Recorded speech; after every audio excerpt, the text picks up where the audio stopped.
On this edition of Motorhead Garage, we mock up our Mustang, restrict the resurgence of any rust, and spoiler alert, damn the air on not one, but two cars.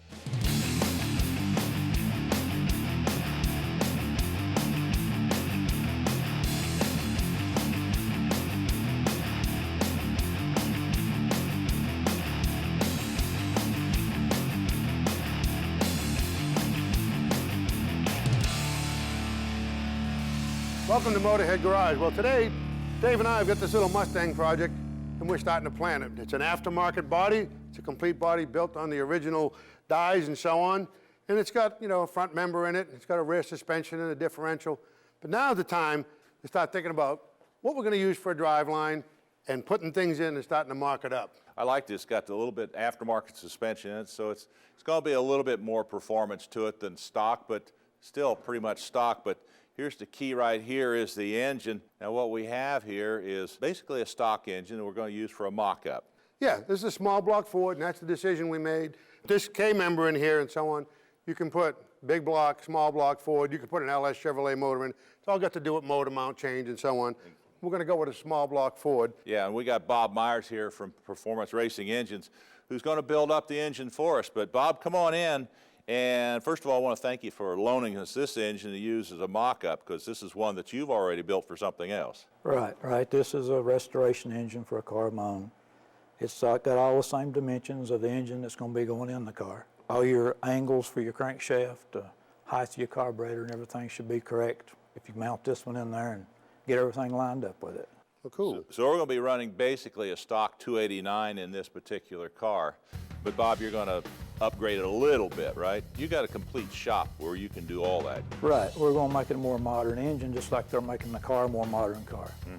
We'll use the hydraulic roller camshaft. We'll do a full blueprint on the engine of squaring the block decks and the line honing the main journals to get them straight.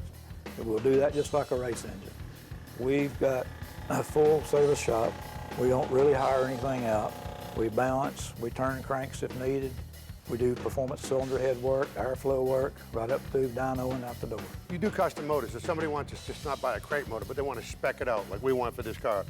They want a small block 289. What kind of horsepower are you going to give us? Between 325 and 350 with the combination we're building. That'll put it down the road. Absolutely. So what we need to do is, we're going to use this engine. Can I have this when we're done, by the way? No. We're going to take this engine, you're going to get that. lift it off the cradle. We're going to marry a transmission to it, put some motor mounts on it, and we'll stick it in the car and start checking to see how things fit. What do you think? Yeah, and that's exactly what you're going to do. You're going to do this a lot of times when you build a car like this. Mock everything up, find out what's going to fit, then you take it all apart, and then you put it back together right. So let's go ahead and get this thing going, Sam. All right, what we're doing here, folks, we're getting our engine off the engine stand here. Let me get this popped off here, Bob. Okay. Here, Sam, you want to slide that out of the way? All right, now. Put this down a little bit. Yeah, I'm going to drop that down. What we're doing is we're mounting up this transmission. This is just an old transmission that we've got, similar to what we'll put in it, but we're using it for a mock-up. You want to come on down a little bit more? Don't make fun of my transmission. I'm going to sell this. For scrap. Come on down a little bit. I think that's good right there. All right. You stabilize that. You got some bolts ready? Yep. Just make sure you know where your alignment dowels are going. Put that right in there. Put your finger. Got it? Okay, hold on here. I'll hold that. Put your bolt in there and run it up. Let me get this other one started here. This is an old C4 we found out back. Pretty much what these Mustangs used.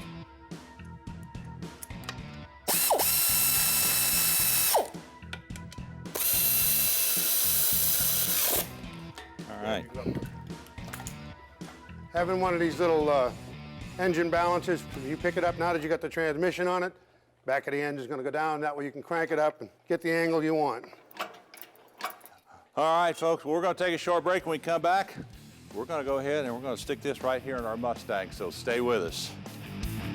This edition of Motorhead Garage, presented by ARP, is being brought to you by Original Parts Group, the world's largest source for GMA body parts and accessories.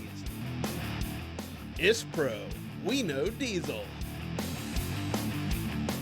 the R12, Ultimate Cooling System Protection. And by ARP, the world leader in fastener technology.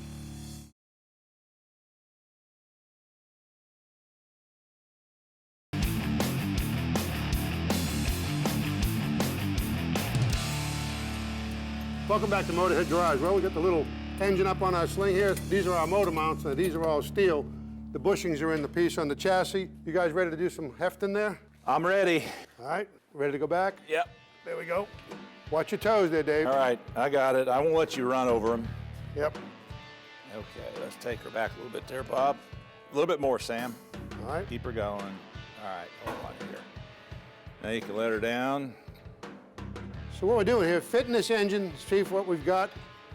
Once we get it in place, we can start checking some accessories and so on. Easy. Okay, go ahead. Got it. You're a good heavy equipment operator there, Sammy. I've had a lot of experience with this. I'm used to my remote control window, you know? Yeah. Okay. Yeah. What do you think, we can come down a little bit more? Yeah, you can let her down a little bit more. Oh yeah, we're clearing. We cleared the balancer. All right. Okay. Now, let me start doing the other way here. Right, I'll stop it there for now. Just bring it on down just a little. Oh, How's that? Hold on here. Too much? Let me get her squared away here. So the last guy I had using the engine tilter, he was much faster. He's probably much younger, too.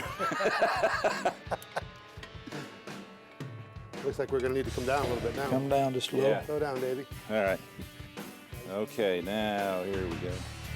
How we doing over That's there, Bob? good, that's good. Need to level it out a little more.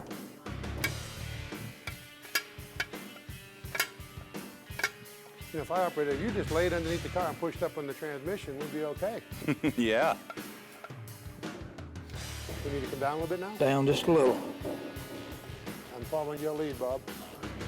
How's that? just a little. Some more? Come down a little more. How you doing there, Bob? Whoa, we're touching the rack. You touching the rack? Oh, yeah. Touching. Okay. We sure are. You know something? Let's pull the rack, drop it out of the way, the steering rack. See where we are there. We are, but we're probably gonna end up with Rear sump pan. some pan. Right. That's why you do this, is to find out these type of things. So remember, this car never existed before. Have that airline there, Bob. All right, Sam. Yep, we're going to here. All right. You ready? Yep, go ahead.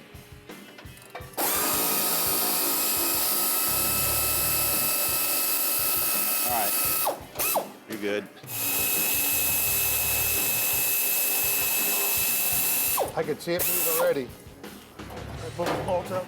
There are sleeves there. That rack comes out like that. Okay. All right, now where are we? How are we there now? Looks like we're pretty close. Let me go ahead and put this in there. Or maybe, can you do yours, Bob, first? Because it might be easier. Mine lacks just a little bit. You need me to come down a little?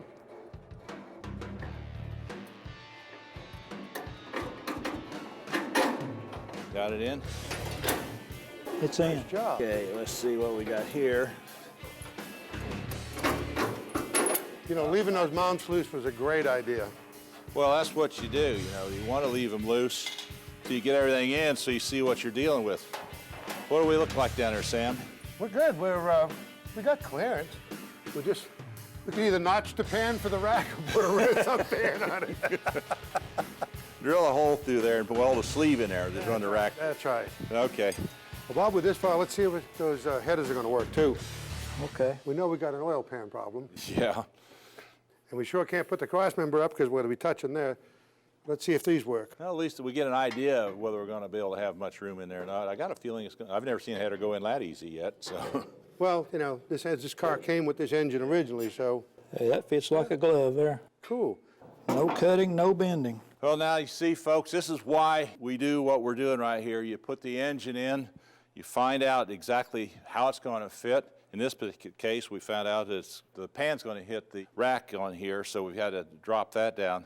Yeah, originally, this car had a steering box. That's right, it did. So everything's going to be different. This car never existed before, so we're having to figure everything out as we go. So what we'll have to do is pull this engine back out, take the pan off, put a rear sump on it, drop it back in, see how everything lines up. Once that happens, then we can go ahead and start bolting more things on and seeing how we have clearance. So there you go. That's part of putting a car together, and this is just one big step as part of many.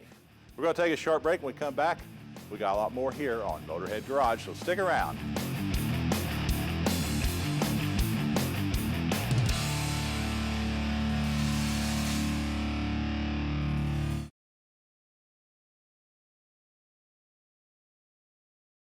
Motorhead Garage, presented by ARP, coming to you from Borla Commerce Park. Welcome back to Motorhead Garage. Well, you know, if you got something neat like this little Subaru WRX, it's low in the front, you want to protect the front end, you know, when you hit a driveway going in, and you want to make sure you can move the air underneath it. Here's a great little product from Automotive, and it's a lip kit. And here's the guy that developed this, and that's AJ. AJ, this is a pretty neat product. It looks pretty rugged. How'd you come up with this idea? Well, we wanted to develop a product that was affordable, but it was a high-quality part that anybody could put on their car in their own garage. And this is what we came up with. It's called the All-Fit Lip Kit. This stuff looks like pretty rugged material. Let's go ahead and start installing it. So you got a two-sided tape here. So we're going to start it on the very edge of the bumper. We're going to start peeling off the double-sided tape. Originally, we prepped this car with rubbing alcohol. It really gets the underside super clean so this tape can bond well. So we're going to start here on the edge. And you can really pick and choose how far back you want it or how far forward you want it. And we're going to start pushing the tape up against the edge of the car. Do you strike a line or anything like that on it? You just kind of eyeball it? Yep, just kind of eyeball it, and some customers prefer it further back and further forward, so that's kind of the customer preference. And then we're going to continue peeling off the double-sided tape and continue forming the lip around the edge of the car. As you can see, it's not very hard to do, and it just takes a couple minutes to start forming it around. Great. Also, you can use a heat gun to make this a little softer if you've got a cold day. Now, I see you got a little cut here. Why'd you do that? So what happens here, we have a fairly abrupt change in elevation here, so we wanted to allow the part to install a little bit cleaner and make things smoother. So you can cut a straight line, cut V-cuts, you can kind of get creative to get the part to stick well. Ooh, that's a great little tip. So we'll continue installing here. All right. And you know, All-Fit Automotive, they also have different dimension parts. If you have something bigger, like an SUV or a truck or something that's a little higher, and you want it to look low, like the one Dave's working on over there, that Envoy. Ooh, nice. Kit comes with a decal, which I put on here. You don't always have to do that, but I like the way it looks. Hey, AJ, can you give me a hand here now? Absolutely. I got the decal on, and since you're over on that corner, I'm going to let you go ahead and bring that on around. And now this is a little bit bigger. I like the way that looks, and of course that goes on right over that lip they have underneath here. So now all you have to do is cut that off. Yep, so we'll just cut this off here at the end. Peel off the remaining double-sided tape and secure it on there. This size here is our fat lip, is what we call it. We have 3 widths or 3 sizes, and we have our traditional size, our mid lip, and our fat lip. This is our boldest design, and what's great about our product is it's flexible, so if you happen to scrape, it's going to protect your vehicle and flex with the scrape. I like that, and we just put it on, folks, and you can see it's on there already, so it works out really nice. And I like the decal on here. That set it off very well. All right, you can see, well, you got all sizes of this, you know, but AJ, you know, Sam forgot to put his on. I'll put a decal on there for him. Absolutely. All right, you can see I've got mine finished. A little bit of leftover here. But AJ, you got all these little washers and screws here. What do you do with those? The tape that's included on the lip that we sell is an authentic 3M tape, so it bonds super well if the car is prepped correctly. But a lot of users don't feel the tape is going to be a secure way to put the lip on, so we include the extra fasteners for comfort of mind for our users. Well, that's a great idea, because this stuff, I'm surprised. This is so flexible, yet it's so tough. It's really tough, isn't it? Yep, our product is manufactured right here in the United States, and we really pride ourselves in that, and we hold our product to an unbelievably high quality standard, and we're able to attain that in one great product. I like this, and this fit really well around here. It's a great way to make your car look lower and protected, and it's a nice little angle you got coming out absolutely. there, too. Time now for the industry update. Hey, when you're talking about tires for your off-road vehicles, look no farther than Greenball. And here's what I'm talking about. Take a look at this tire right here. This is the Mongrel. Now, a lot of guys use this tire for racing, but look at the tread that you see on here. Nice deep lugs on it. This is a DOT-approved radial tire, and it's great for sand, logs, rocks, whatever you want to throw at it. And the other good part, too, it's also street legal. So this is good for the street and also when you're going out into the wilds. Now, take a look at the little Honda here. This tire is the Dirt Commander, and look at the darn lugs on this thing. These things are deep. This will let you go about anywhere you want to go. Mud, snow, plowed fields. You know, a lot of farmers use these to get around on their farms or their ranches. But the nice thing about this is you get out in some really sharp stones or sharp rocks. This tire is highly puncture resistant. And it's also OE for Polaris. So when you're talking about tires here for your ATVs or your UTVs, look no farther than Greenball. We'll be back with more Motorhead Garage after this.